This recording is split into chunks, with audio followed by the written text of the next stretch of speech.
All right, welcome back, everyone. I'm so thrilled you're joining me for today's explainer because we're investigating a true classic mystery of the aquarium hobby. We're going to break down exactly why beginner aquariums often fail completely out of the blue. We've got a fantastic deep dive prepared for you today, so let's just jump right into the evidence.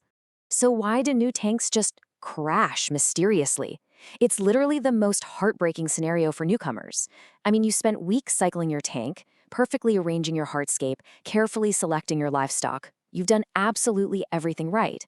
And then you wake up one morning to cloudy water, struggling plants, and worst of all, dead fish and shrimp.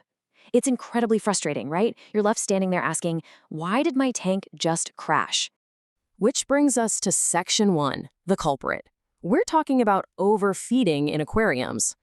And the crazy twist in our mystery here, this silent killer isn't about negligence. It's actually born out of misplaced love.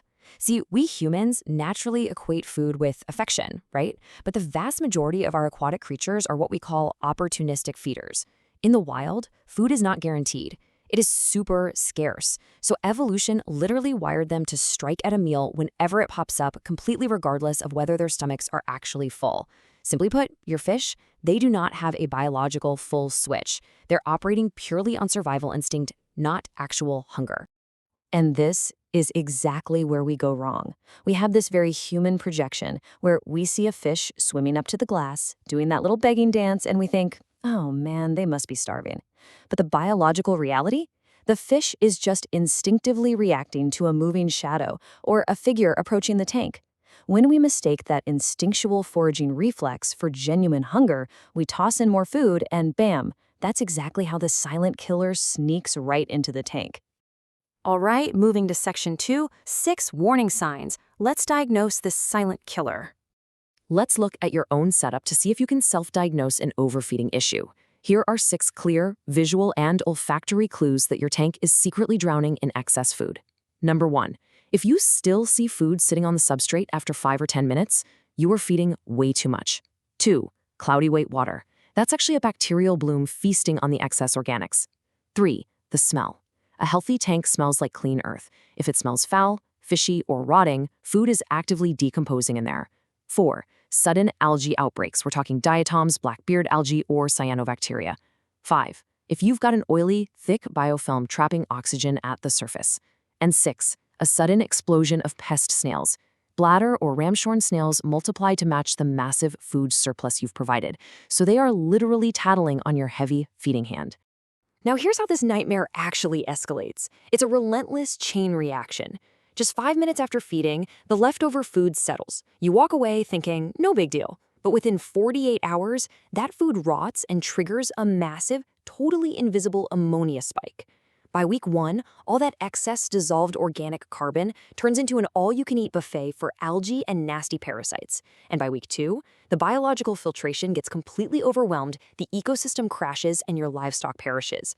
A total systemic failure, all triggered by just a few extra flakes of food. Which leads us to section 3, impact on aquatic life. Let's profile the victims. Because, not every creature suffers the exact same way when a tank is overfed. Let's look at the specific medical damage here. For fish, the damage is heavily internal. They gorge themselves, which leads to fatty liver disease, terrible constipation, and swim bladder issues. When you see them floating sideways because their digestive tract is literally crushing their buoyancy organ, yikes. Now, for shrimp, the threat is environmental.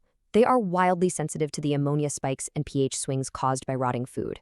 And crabs or crayfish? Sure, they're hardy, but they are total hoarders. They'll stash excess food deep in their caves where it rots out of sight, and that rapidly destroys the water quality for everybody else.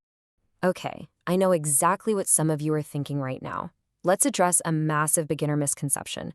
Wait, aren't shrimp supposed to be the cleanup crew? Won't they just eat whatever drops to the bottom?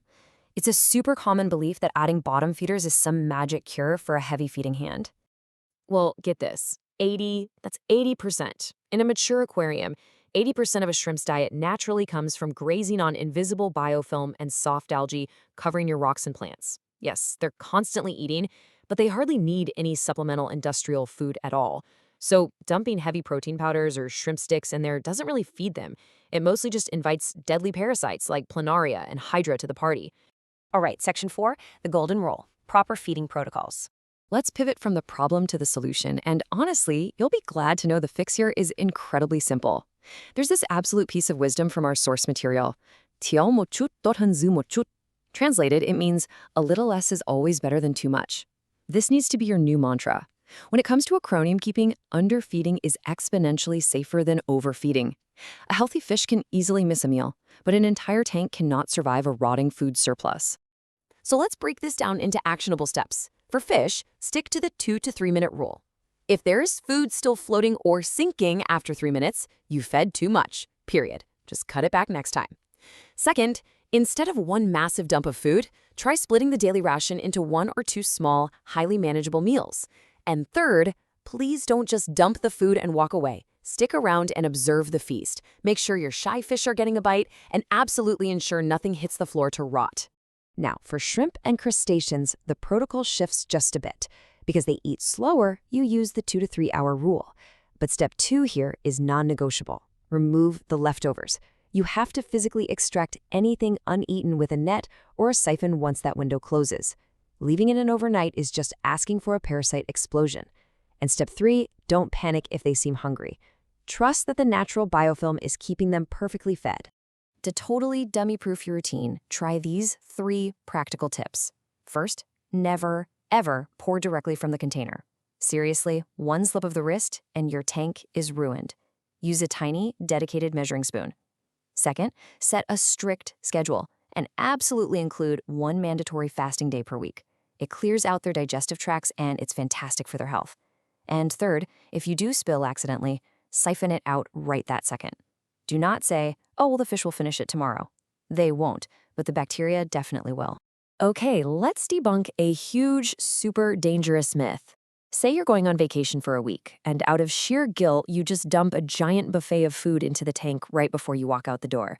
Absolutely do not do this. As we just learned, that mountain of food will just sit there and rot, causing a lethal ammonia spike in 48 hours. You will come home to a totally devastated tank. So what's the actual play here? Just rely on this number, 10. A healthy school of adult fish can easily fast for 7 to 10 days just by relying entirely on their natural fat reserves.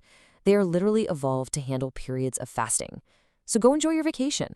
Your fish are safe, they're fasting naturally, and your water chemistry is going to stay pristine while you're away. Which brings us to a pretty provocative question I want to leave you with today.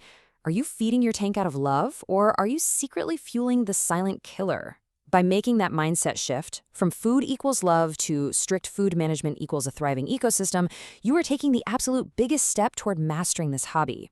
I really hope this explainer empowered you with the structured knowledge you need to keep those tanks crystal clear. Thanks for hanging out, and until next time, stay focused and keep learning.